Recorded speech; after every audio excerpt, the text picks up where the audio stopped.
Hello guys, this GET lecture of Engineering Mathematics on topic Bayes theorem is brought to you by lecturesforfree.com. Hey guys, this is the fourth part of probability lecture series. If you haven't seen my earlier lecture, then I will recommend you to watch that also. Hey guys, आज हम probability का सबसे important topic पढ़ने वाले हैं जो कि है बेस थ्योरम। जनरली एग्ज़ाम में बेस थ्योरम से बहुत से क्वेश्चन पूछे गए हैं प्रोबेबिलिटी टॉपिक से। एक्चुअली पूरा का पूरा प्रोबेबिलिटी यूनिट ही बहुत ही इम्पॉर्टेंट है, बिकॉज प्रोबेबिलिटी यूनिट से न केवल आप मैथ के प्रोबेबिलिटी के क्वेश्चन सॉल्व कर पाएंगे, बल्कि प्रोबेबिलिटी अगर आपको अच्छे से आता है तो प्रोबेबिलिटी के क्वेश्चंस आपके एप्टीट्यूड सेक्शंस में भी आते हैं, तो एप्टीट्यूड सेक्शन वाले क्वेश्चंस को भी आप अच्छे से सॉल्व कर पाएंगे। तो प्रोबेबिलिटी यूनिट जो है आपके लिए बहुत इंपॉर्टेंट है, आप इसे अच्छे से करें, ये आपको डबल बेनिफिट देगा। मैथ्स के क्वेश्चन भी आप सॉल्व कर पाएंगे, मैथ्स पार्ट के भी, साथ ही साथ एप्टीट्यूड में भी प्रोबेबिलिटी के क्वेश्चन पूछे जाते हैं आपसे, वो भी बन जाएगा। ठीक है, तो चलिए स्टार्ट करते हैं बेस थ्योरम। बेस थ्योरम क्या कहता है? बेस थ्योरम एक्चुअली एक तरह से कंडीशनल प्रोबेबिलिटी कैलकुलेट करने का थ्योरम है, कंडीशनल प्रोबेबिलिटी। तो according to Bayes theorem, if we have events like A1, A2, A3, A4, AN be a set of mutually exclusive event। ठीक है, A1, A2 ये सब क्या है? म्यूचुअली एक्सक्लूसिव इवेंट हैं, और इस तरह के इवेंट्स हैं कि वो कंबाइंड अगर हम सब सारे इवेंट्स को करें तो हमें पूरा का पूरा सैम्पल स्पेस मिल जाए। ओके, मीन्स A1, A2 सब अलग अलग इवेंट्स हैं, बट सारे इवेंट्स को अगर कंबाइन कर दें तो हमें पूरा सैम्पल स्पेस मिल जाए। ठीक है, exclusive events and that together form a sample space. Let B be any event from the same sample space such that probability of B is greater than 0. Then we can write the conditional probability of any event AK on given B. Okay, it is a conditional probability, means probability of AK on given B. Okay, it will be equal to probability of AK intersection B divided by probability of A1 intersection B plus probability of A2 intersection B plus same as like it will go up to plus probability of AN intersection B. Okay, what I am trying to say, let's understand it. Means अगर हमारे पास कोई, late suppose मैं एक pen diagram के through बताता हूँ। Let suppose हमारे पास ये है, यहाँ पर ये है इवेंट, ये पूरा का पूरा सैम्पल स्पेस है, ये पूरा रेक्टेंगल हमारा शो कर रहा है सैम्पल स्पेस को। ओके, तो लेट सपोज हमारे पास ये है इवेंट A1 है, ये इवेंट A2 है, ये इवेंट A3 है, ये इवेंट A4 है, ये इवेंट A5 है। ठीक है, इस तरह के हमारे इवेंट्स हैं, ये म्यूचुअली एक्सक्लूसिव हैं।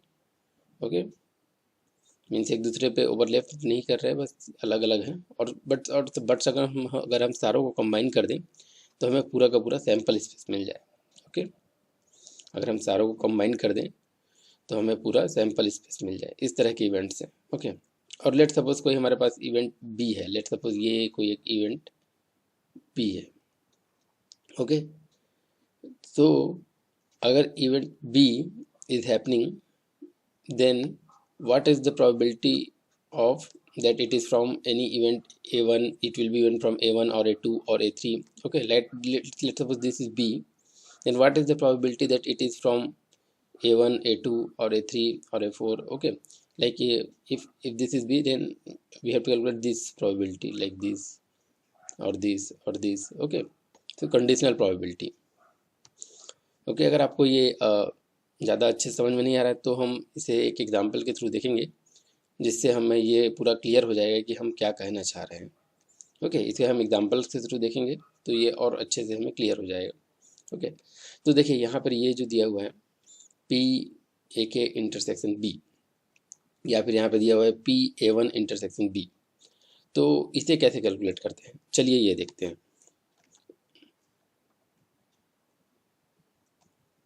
तो इन पी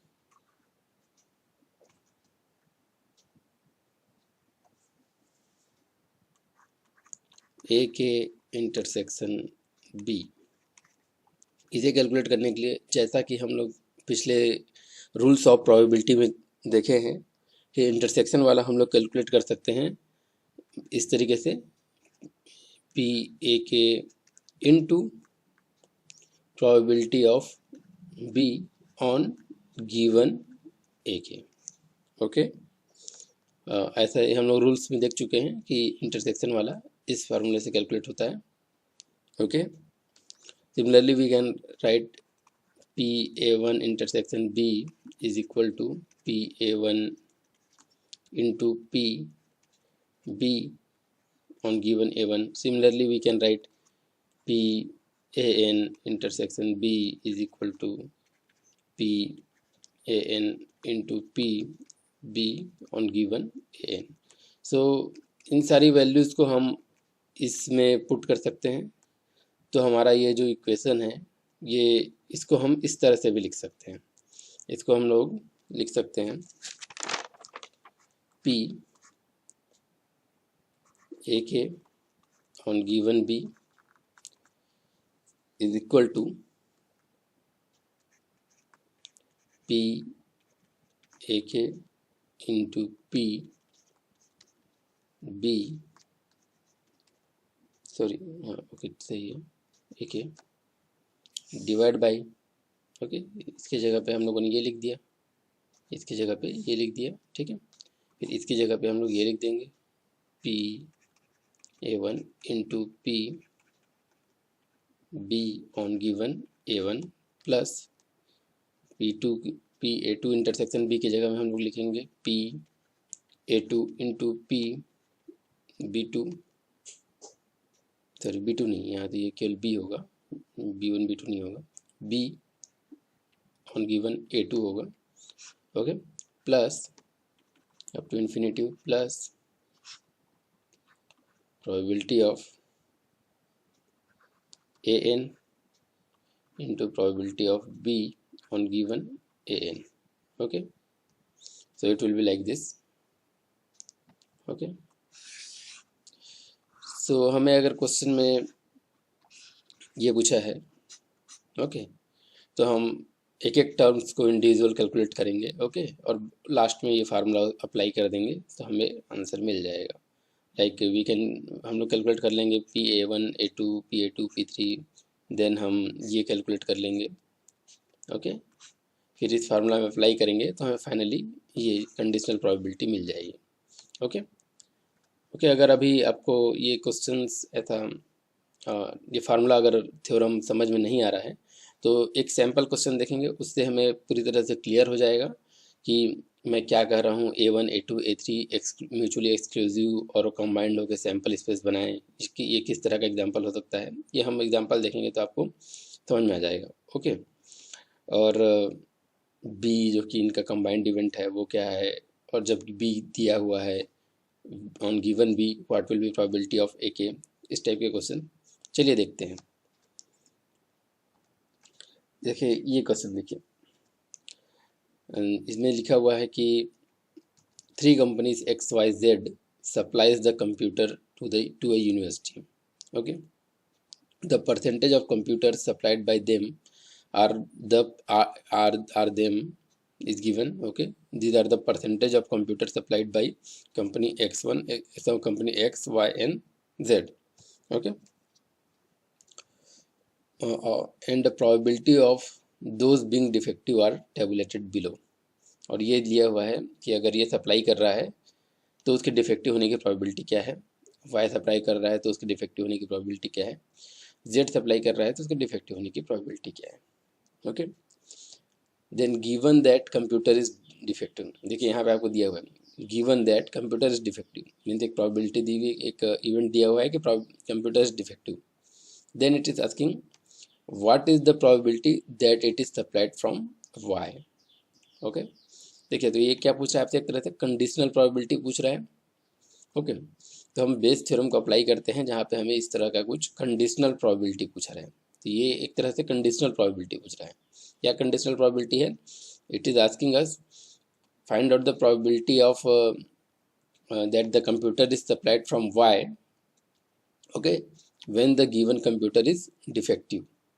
okay, तो यहाँ पर आपको ये समझ में आ रहा है कि यहाँ पर जो B है, जैसे कि हम लोगों ने इस एग्जांपल में जैसे कहा है कि B कोई इवेंट है, ओके, जो कि गिवन है, तो आपको A के पूछ रहा है। तो यहाँ पे जो B है, B वाला जो इवेंट जिसे मैं कह रहा हूँ वो क्या है? B वाला इवेंट है computer is being defective. Okay, B is the event of computer is being defective.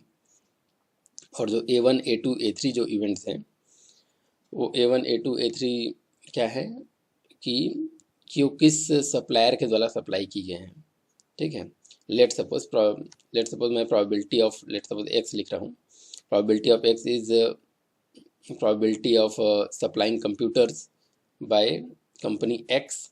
Okay, let suppose P Y is equal to probability of computer supplying by company Y. और let suppose probability of z is equal to probability of computer supplied by company z। Okay, तो probability of, जैसे यहाँ पे इस question लिखा हुआ है probability A1 A2 A3 AN, तो A1 की A1 की जगह क्या जाएगा? प्रोबेबिलिटी ऑफ x, और प्रोबेबिलिटी ऑफ x क्या होगा? 60%। 60% मीन्स 0.6, प्रोबेबिलिटी ऑफ y आ जाएगा 0.3, प्रोबेबिलिटी ऑफ z आ जाएगा 0.1। ओके, तो देखिए कंप्यूटर एक्स वाई जेड में से ही किसी के द्वारा सप्लाई किया गया है। ओके, कंप्यूटर या तो एक्स के द्वारा सप्लाई किया गया है, या तो वाई के द्वारा, या तो जेड के द्वारा। तो ये जो तीनों हैं, तीनों मिल के आपको क्या दे रहे हैं? कंप्लीट सैंपल स्पेस दे रहे हैं।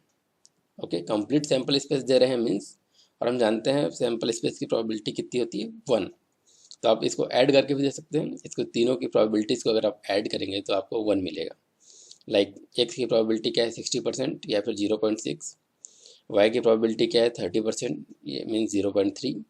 एंड जेड की प्रोबेबिलिटी है 10% या फिर 0.1। अगर तीनों की प्रोबेबिलिटीज़ को आप ऐड करेंगे तो आपको 1 मिलेगा। 1 मिलेगा मतलब सैंपल स्पेस की प्रोबेबिलिटी। तो तीनों इवेंट्स कंबाइंड होकर आपको क्या दे रहे हैं? सैंपल स्पेस की प्रोबेबिलिटी दे रहे हैं। Okay, so it is like a Bayes theorem. Okay, और ये जो दिया हुआ है आपको, ये प्रोबेबिलिटी ऑफ बीइंग डिफेक्टिव, तो ये क्या दिया हुआ है आपको? ये डिफेक्टिव होने की प्रोबेबिलिटी दी गई है, पर जब क्या हो? कंप्यूटर एक्स के द्वारा सप्लाई हो। तो ये आपको कंडीशनल प्रोबेबिलिटी ये वाली दी हुई है। लाइक हियर ये दिया हुआ है पी बी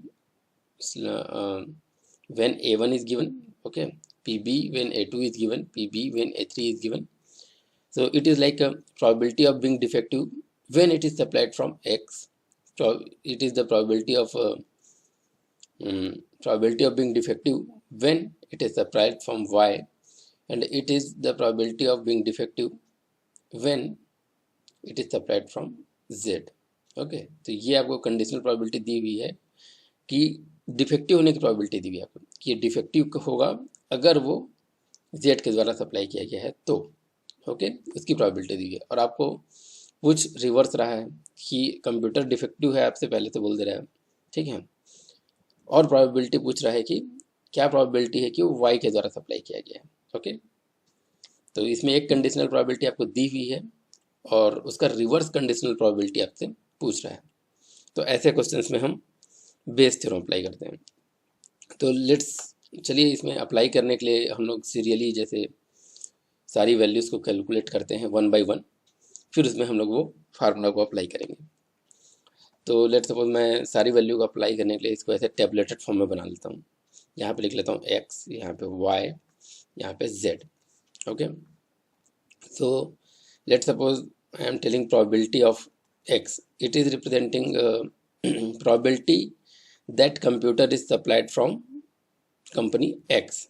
सो ये आपको दिया हुआ है कि 60% कंप्यूटर्स जो हैं एक्स के द्वारा सप्लाई किया जाते हैं। तो इसकी प्रोबेबिलिटी कि वो एक्स के द्वारा सप्लाई किया गया है या 60% होगी, या फिर इसे हम लोग क्या कर सकते हैं 0.6। ओके, सिमिलरली y के द्वारा जो दिया हुआ है दैट इज 30%, तो इसे हम लोग लिख सकते हैं 0.3, z के द्वारा 10% मीन्स 0.1। तो it is like I am calling it is probability of y, I am calling it is probability of z।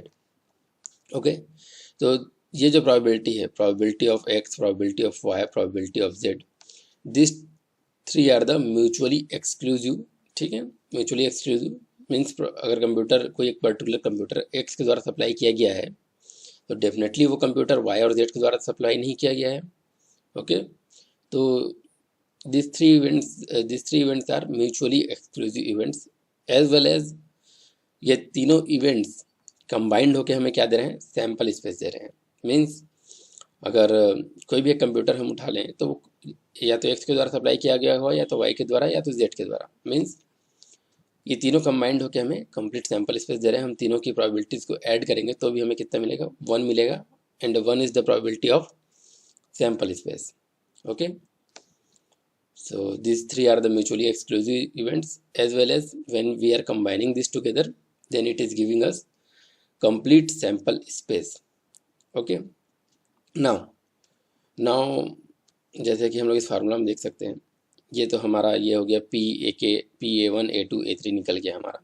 अब हमारे को ये देखना है PB/AK क्या है, PB/A1 क्या है, PB/A2 क्या है, BP/A3 क्या है। ओके, मीन्स कंडीशनल प्रोबेबिलिटी क्या है। तो कंडीशनल प्रोबेबिलिटी आपको यहाँ पे दिया हुआ है एक तरह का 0.01, 0.02, 0.03। तो मैं उसे लिखता हूँ प्रोबेबिलिटी ऑफ बीइंग डिफेक्टिव। तो डिफेक्टिव के लिए मैं D लिख लेता हूँ, D on given X means it is showing us probability of being defective when it is supplied from company X, और ये आपको दिया हुआ है आपको यहाँ पे 0.01। तो यहाँ लिख लीजिए probability of being defective when it is supplied from x is your 0.01। Similarly probability of being defective when it is supplied from y, it is given as 0.02। तो यहाँ पे आपका आ जाएगा 0.02। ओके, नेक्स्ट आपको दिया हुआ है probability of being defective when it is supplied from z, ये आपको दिया हुआ है 0.03। तो यह आपका आ जाएगा 0.03। ओके, तो ये आपका मतलब आपकी एक प्रोबेबिलिटी आ गई लाइक, और एक कंडीशनल प्रोबेबिलिटीज आ गई उसके करस्पॉन्डिंग। आपको रिवर्स कंडीशनल प्रोबेबिलिटी पूछा है। अब आपसे पूछा गया है कि इफ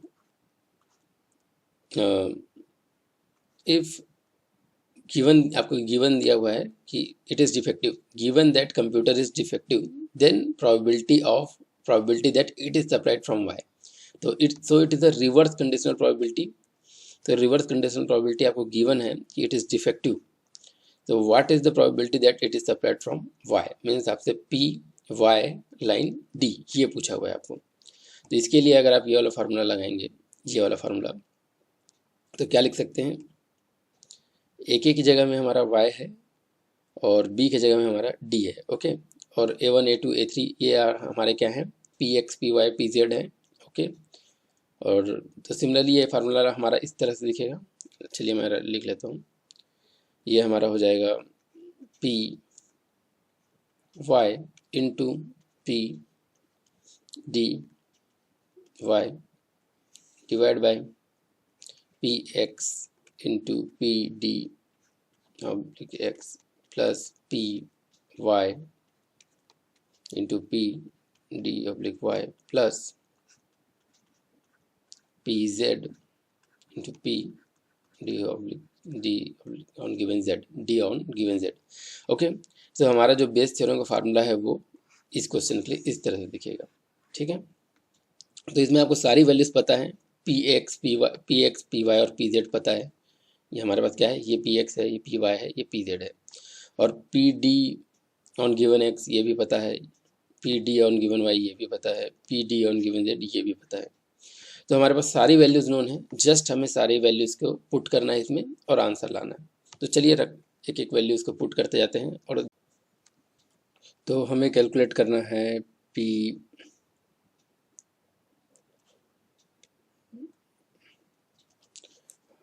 हमें कैलकुलेट करना है P probability of y, means what is the probability that it will be from y when given that it is defective, means py oblique d. So is equal to value put करेंगे, जैसे P Y की value 0.3, तो इसको put करते जाते हैं 0.3 multiplied by 0.2 divide by 0.6 multiplied by 0.01, then 0.3 multiplied by 0.03, then pz into pd equal to z 0.1 into 0.03. So let's put all these values. So you will get 0.3 multiplied by 0.02 divided by 0.6 divided by 0.01 plus 0.3 into 0.02 plus 0.1 into 0.03.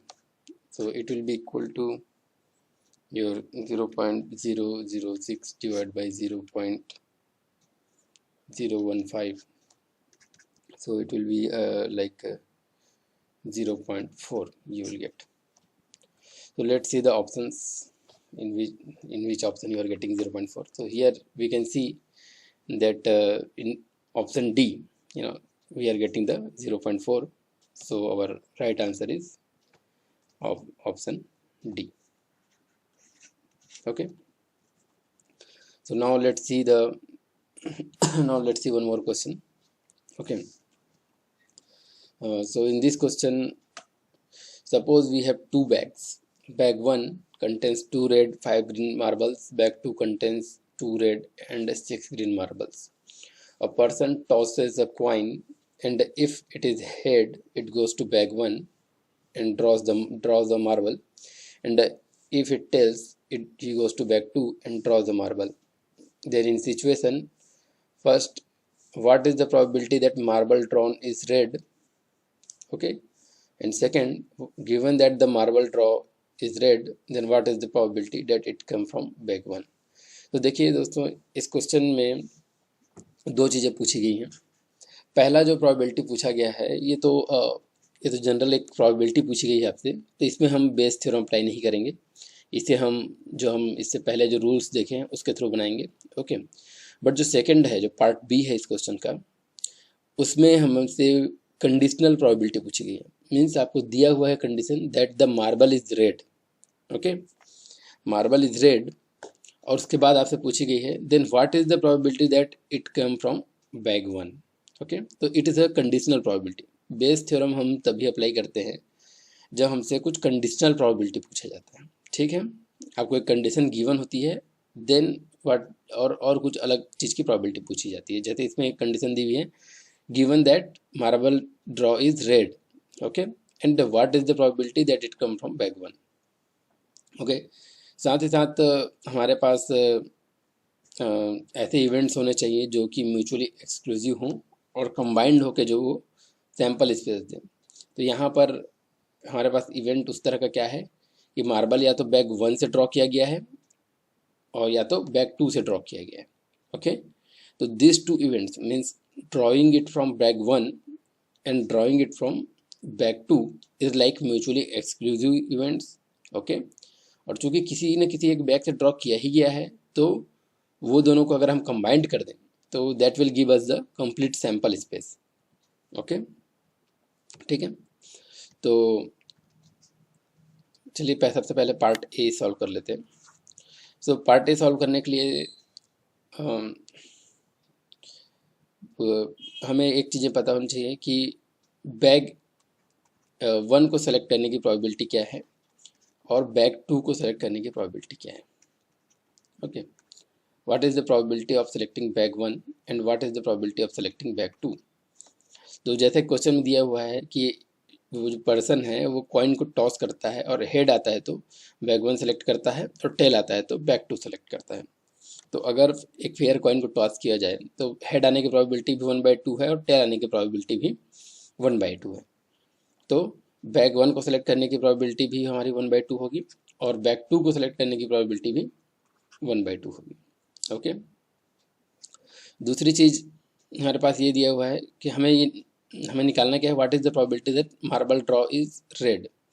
तो जब वो bag 1 को select करता है तो bag 1 में क्या कहा जाए, बैग 1 में means probability of selecting red marble from bag 1, okay, means when bag 1 is selected, then probability of selecting red will be equal to, देखिए बैग 1 में कितने हैं हमारे पास, 2 रेड हैं और 5 ग्रीन है, ठीक है, 2 रेड है और 5 ग्रीन है. सो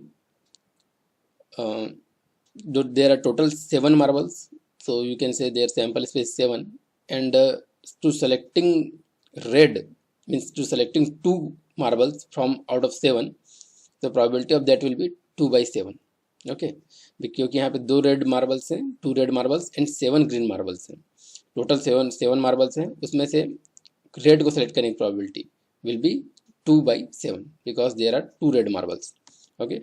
Similarly, selecting red marbles from bag 2 means, okay, so it will be like it will be like this. When bag 2 is given, okay, then what will be probability of selecting red. तो bag 2 में देखिए कितने हैं, bag 2 में 2 bag 2 contains 2 red and 6 green marbles, so there are total 8 marbles. Out of 8, 2 are green, 2 are red, so out of it selecting any of 2 means 2/8, its probability will be 2/8, okay. So first question is what is the probability that marble drawn is red. तो चलिए देखते हैं marble जो है वो red किस किस condition में हो सकता है.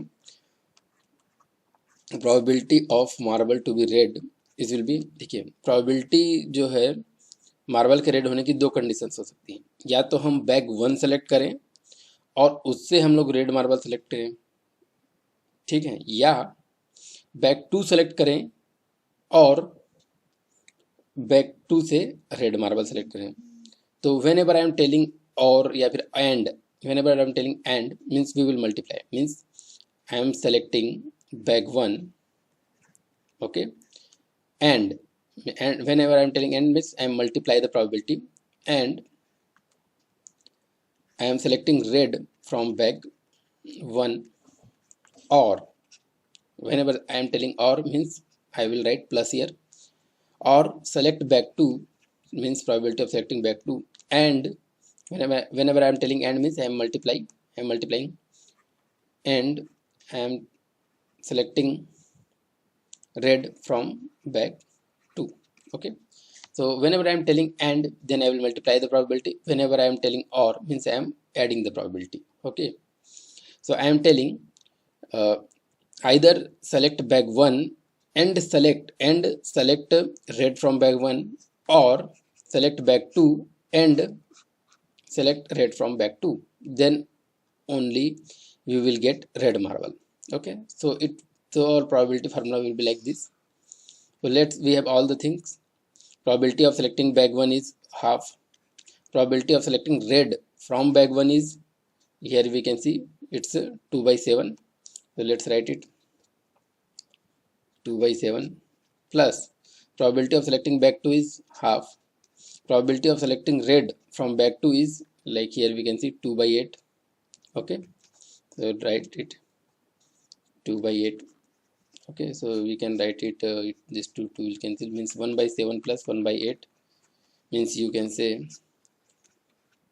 15/56, okay. So this will be the probability of selecting red marble from any bag. So it is the answer of your part 1, okay, part A. Now let's see the part 2.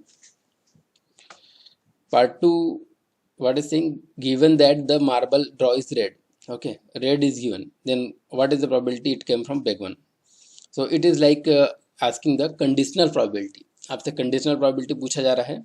अभी कैसा conditional probability दिया, reverse conditional probability है, means आपको red marble है ये आपको पहले से बता दिया है, और आपको फाइंड आउट करना है कि ये बैग 1 से सेलेक्ट किया गया है.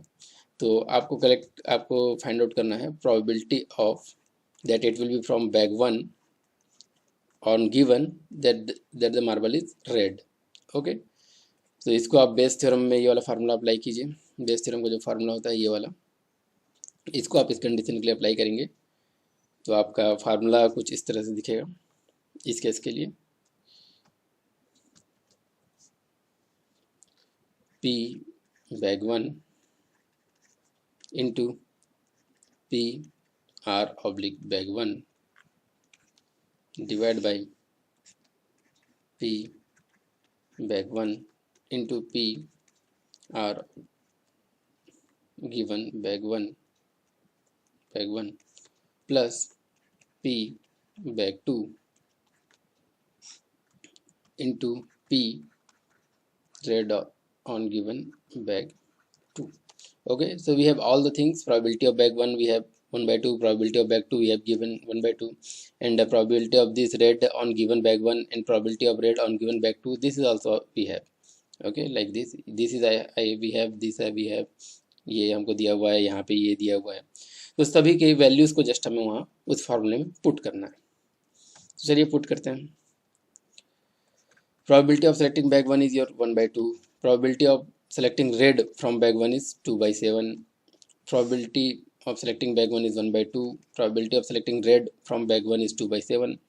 Probability of selecting bag 2 is 1 by 2. Probability of selecting red from bag 2 is 2 by 8. So you will get 1 by 7 divided by 15 by 56. Okay. So our final answer will be 8 by 15. Okay, so this will be our final answer. Okay guys, तो उम्मीद करता हूँ कि आपको ये Bayes theorem समझ में आया होगा, एंड आप मेरे चैनल को ज़रूर सब्सक्राइब कर लें। ओके, ताकि आप मेरे लेक्चर्स को मिस ना करें, और आपको कोई डाउट हो तो आप मेरे कमेंट सेक्शन में आप मुझे क्वेश्चन कर सकते हैं। साथ ही साथ आप मेरे वेबसाइट lecturesforfree.com से जाकर मेरे हैंड रिटन नोट्स भी डाउनलोड कर सकते हैं। Thank you so much.